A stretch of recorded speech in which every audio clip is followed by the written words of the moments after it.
What's the problem? While the hospitals are already almost full, the virus continues to spread like a wildfire.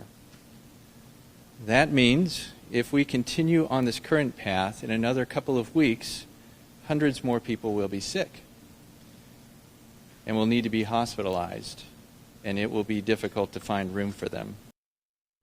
An ominous warning there from the head of the St. Louis Metropolitan Pandemic Task Force this morning. Good afternoon, everyone. Thank you for joining us today for News 4 at noon. I'm Claire Kellett.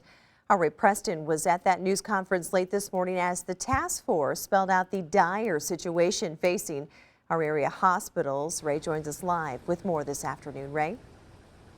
Yeah, hey Claire, good afternoon everybody. I think you can judge for yourself. As you said, the warnings are becoming more dire and the numbers are becoming more serious. Now, Dr. Garza, the head of the Pandemic Task Force, as you heard, said that the numbers, and the COVID rather, are spreading like wildfire when it comes to the number of people with COVID. The virus, again, throughout the area. The healthcare workers that are on the front line say it is still emotionally draining and conditions are not improving that they can see right now.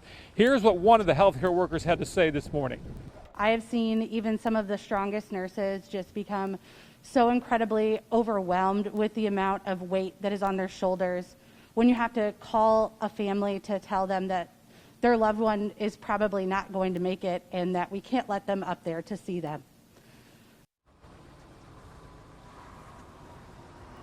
Now, Dr. Garza was asked if hospitals are at capacity, and we're told the answer is yes and no. Some are at capacity. There is room in other hospitals, though, but they say that of all these graphs and charts and numbers that they showed us this morning, there was one that did kind of stand out, and that was November 26th. They said if these numbers continue at the rate they are, that is the day when hospitals will no longer be able to take in other cases. Now, we're talking about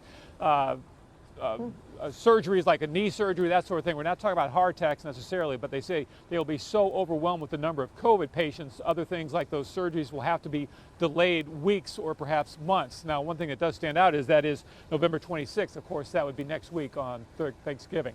Reporting live from the St. Louis University campus, Ray Preston, News 4. There are